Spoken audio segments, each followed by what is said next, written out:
Jamie Huey is in studio, man. I got him the whole week. Joel left. I haven't got to talk to you, Brian. Joel left. I guess we're in a fight, but I'm not totally sure what we're fighting about. But Joel's gone, so I'm updating you.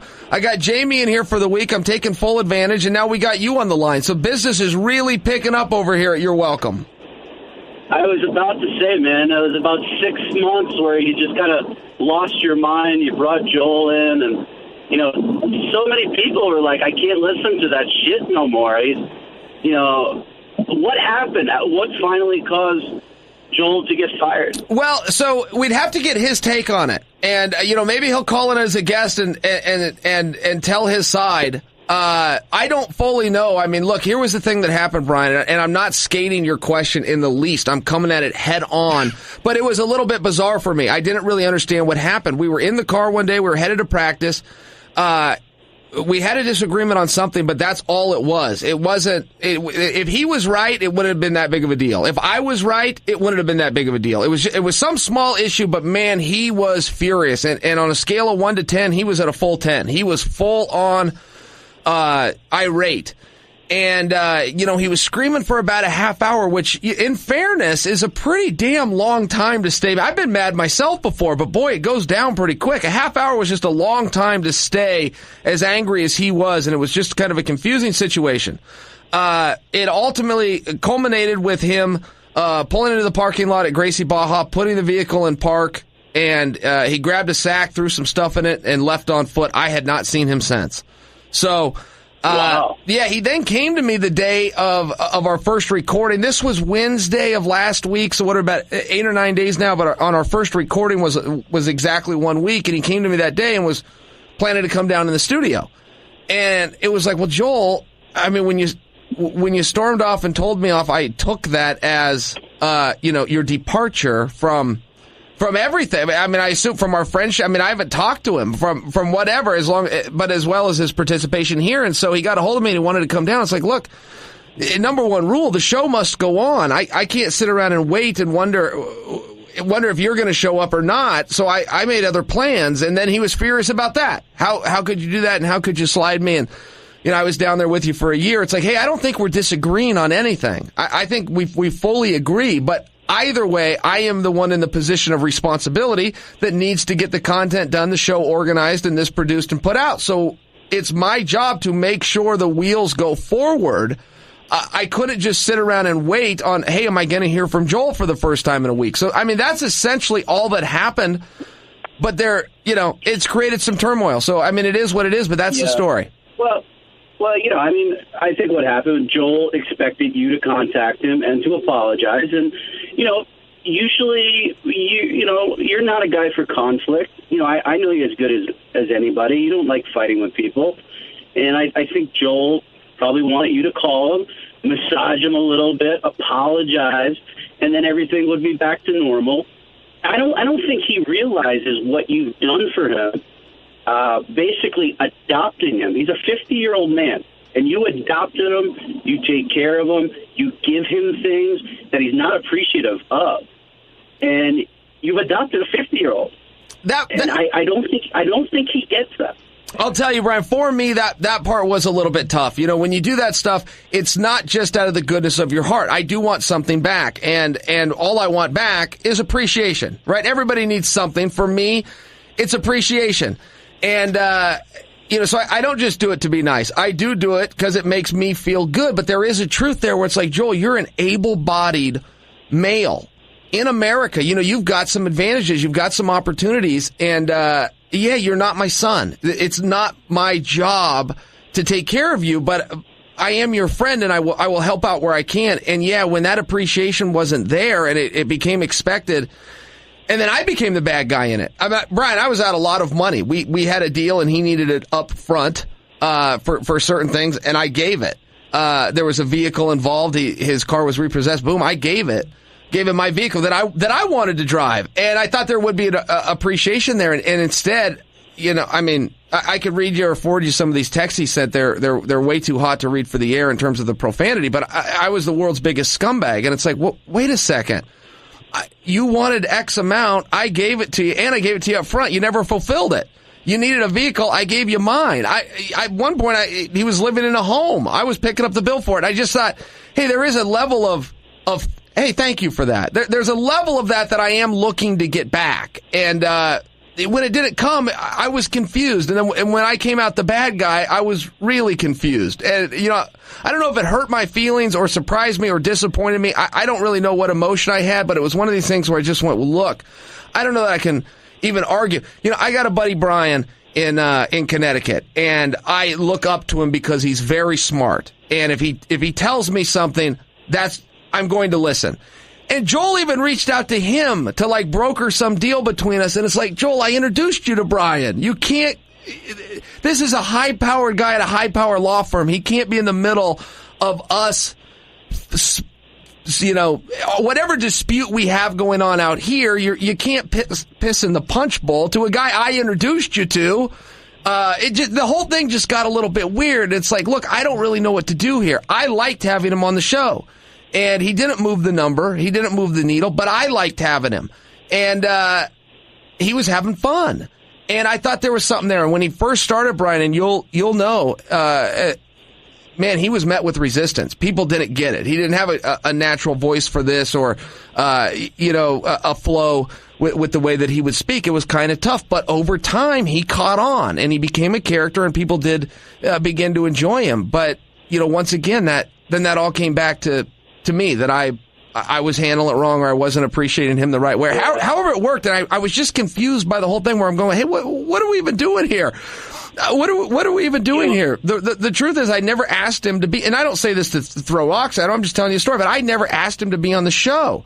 He was coming down here, he's an MMA fan, and we were having some big guests on, and he was kind of getting a kick out of it, hearing them, and then maybe off the air he would say a word or two to him, or however it worked, but he was just having fun. Then one day he said a word or two, and then the next day he did like a segment, and then a couple of weeks later, before I know it, we're doing the show together. And it's like, okay, well, let's have some fun with it. It was fun for me. But at the same time, behind the scenes, there was just headaches. I just don't think he gets the arrangement. There's certain guys that you bring into your circle that you sort of adopt, and they're your guys. There's another guy in New York that we're not going to get into who's very similar to Joel, and he just doesn't get the arrangement that you're doing this mainly out of the goodness of your heart. But they don't see that. They think they're in that position because you desperately need them. And that's not the case, man. Yeah. And I think that's always, how we've always been cool, whereas, I know these cool things that you've done for me, you don't need to do them. And I've always been very appreciative of it. And you're not my father, you're not responsible for me. But I think Joel feels that you are responsible for him in some very weird way.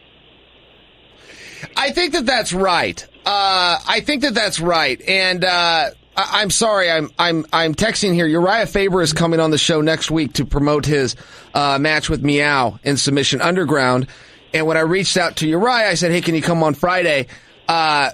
Well, he thought that was right now. So he's calling in right now and saying, hey, your line's busy because I'm talking to you. So I was texting Uriah to let him know, actually, that's next week. Brian, I think that's right. And I'd seen some of those patterns with him, with his own family. I believe he has 11 kids in total in his family. So he has a lot of people to reach out to, and they've always helped him for years. But it does kind of take us back to, hey, you're an able-bodied male. You could go out and fight your own fight. Particularly at this age, you can't just keep leaning on other people. And, he would be furious with them. They would give and give and give, and then there'd be some months where there just was nothing extra. They had to take care of their own families, and he would be infuriated, going to write them off and never speak to them again, and they didn't care about him and his son. And I was kind of looking at it as a bystander going, hey, man, that's no one's responsibility. Your son is your responsibility. And it does come back to, he doesn't have any challenges. He's able-bodied. It would be a little bit different if he was in a tough situation, perhaps, but that just isn't what's going on. And I don't mean this to be a bag on him session as much as the psychology behind it is very interesting to me. Brian, I was in Budapest with Bellator. I went on a trip for 10 days. And Joel had sent me a text message, and he was so proud, but he was trying to explain to me, hey, I need you to go somewhere and find a way to send some money. Things have been so hard, I had to work 3 days. And he was serious. I worked 3 days of manual labor for cash, and he was serious. I'm going, you work 3 days? That's a weekend. Where I grew up, that was what my father did on his days off. We worked for three. What are you talking about? That this was if you work 3 days, why don't we work 5 or 30 or 300? 3 days? But he was serious, man. I need some help. Things have gotten so tough, I had to go work. And that was just a tough mentality for me. I mean, he's telling a country boy that. I grew up on a farm. I couldn't. There wasn't much of a sympathetic ear you were going to get from me that you had to go to work for 3 days.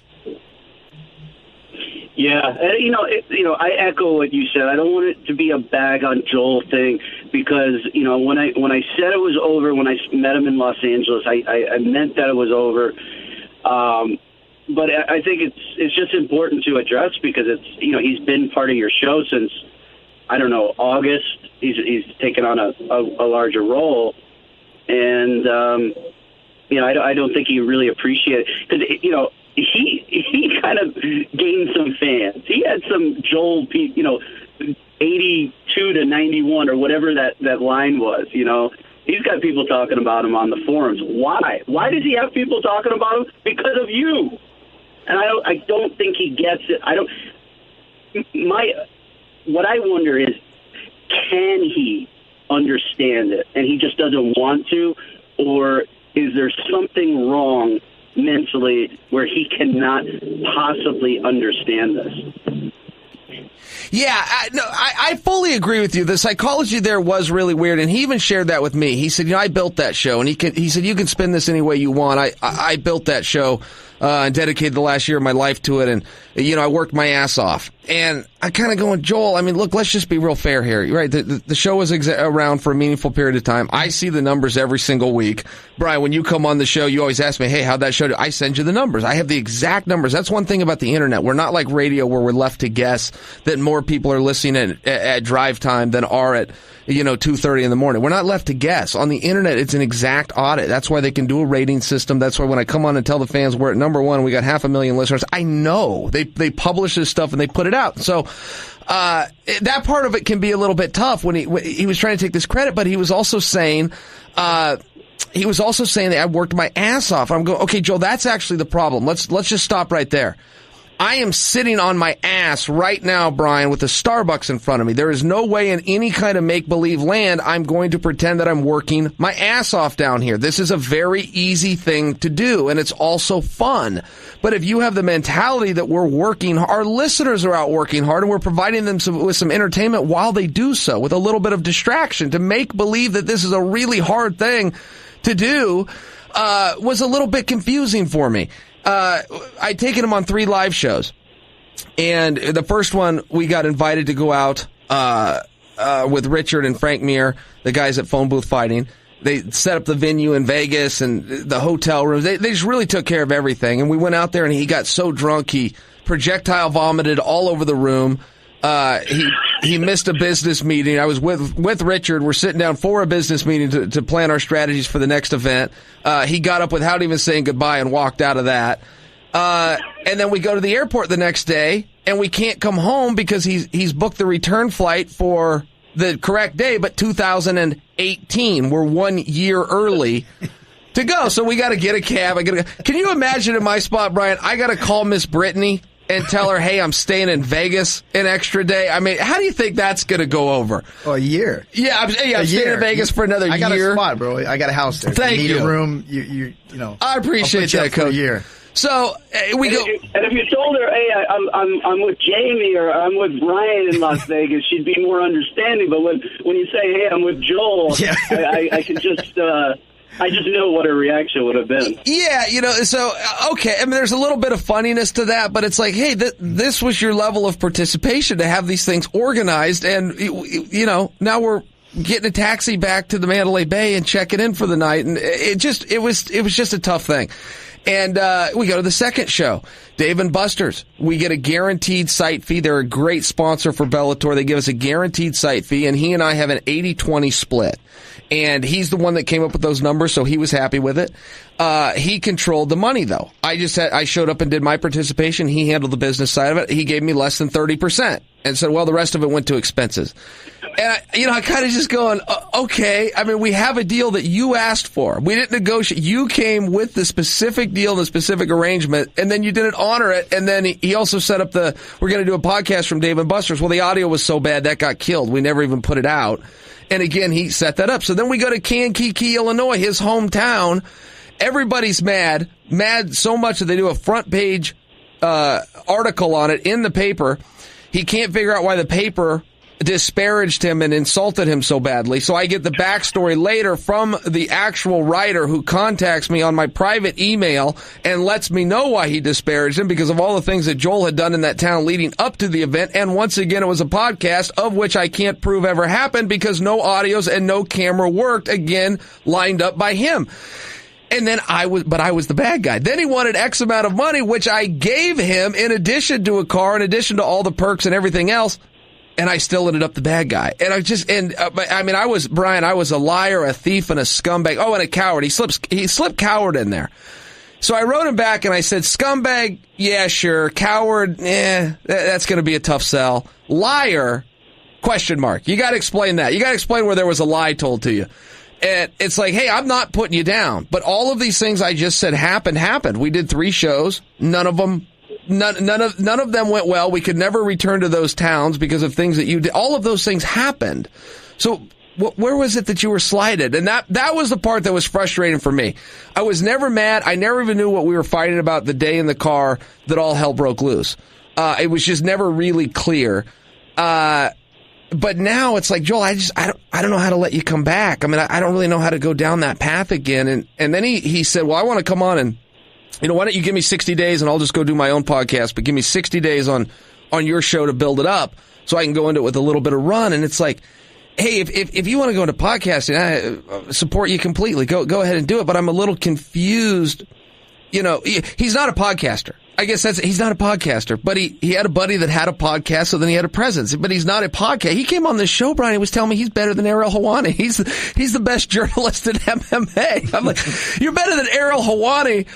No one's better than Ariel Helwani. Ariel Helwani is literally the #1 journalist in MMA. Jamie, would you dispute? Is there any way to even dispute that? It wouldn't matter if you liked Ariel or didn't like him. His numbers are his numbers. He's the best. He's the guy. He's the guy. How do you get around that? And so I kind of go, hey man, we're crashing in the same car. We just keep crashing in the same car. And I'll tell you this, as much as I just told you about him, Brian, I miss him. I miss having him down here. He's a lot of fun. A lot of fun to hang out with. And a lot of it was because of the erraticness, but I got a kick out of it. I'm not a guy that's looking for stability. I like a little bit of wildness. So, I miss having him down here, but I just don't know how to proceed when a guy's telling you, look, I want to go do my own thing anyway. That's the reason I'm using your show. And by the way, I need X, Y, and Z because I built your show. And it's like, hey, I'm a little confused here. I'm not getting anything out of this, but I would appreciate a thank you every now and then. And if I'm a scumbag for wanting that, then I'm guilty because I want it. I want a little appreciation. Well, Chael, I think it's got to go back to the original arrangement, which was he got to come down to the studio, he got to hang out, but he wouldn't come on air. He'd drive you, he'd get you a cup of coffee, get you a sandwich, something like that, where he's at least providing some productivity. Maybe if he's agreeable to that, I think that's a good role for him. And as far as a full-time on-air guy, I mean, I think you said it right. He's not a podcast guy. Yeah. I mean, that was just the bottom line. That wasn't meant to be a knock. I mean, Brian, you like me, you trust me. If you needed open heart surgery, I'm not going to be the one that performs it on you. That's just not what I do. So there was never an insult in there. It was just a tough spot. And it's like, hey, he also has a self-fulfilling prophecy. And I've told him this. I'm not speaking out of turn here, and if Joel ever wants to come on and tell his side, he will certainly give him that opportunity. But he does have a self-fulfilling prophecy that's very negative. I've heard him give this spiel to people time and time again, where he'll say, I have a PhD in failure, and failure's a process, and I'm going through it. And it's like, let's get one right every now and then. We don't always have to go into something knowing we're going to fail. Let's get one right every now and then. And he's also got an expression that he can't work anywhere more than 90 days. That's his limit. He'll get a job at a different car lot, a great job. I mean, some of those car gigs, and he has a very good mind for it, particularly in the finance department. He'll make between $14,000 and $17,000 a month. However, one of the reasons car guys make so much money is it's just a tough gig. You got to be there on the weekends. You're working late. You're working till 9 and 10 at night. It's a lot of hours, and he doesn't want to do that. He wants from 9 to 5. He's not working what they call a bell in the car business, and he's not working weekends. It's like, well, then you're not working in the car business. It's like, you want to make a living or not? Because there's some sacrifices you have to make. There's some tough stuff you have to do. And if the only thing you have to put on your resume is that I'm a car guy, well, then you got to go be a car guy. I think that's reasonable, but I mean, that would infuriate him. He would rather, get money from his family or from wherever he could. And he's fine with that. And they're all at work to have that money, and he's sitting at home and mad if they don't send it to him. It's just a different mentality. It's like, hey, Joel, let's start over from scratch here. Let's start over from scratch. Let's go into something. Let's do it the right way. Let's be nice to the people that we work with. Let's go into a town. Let's just do it professionally and nice and clean and straight. And let's start from scratch.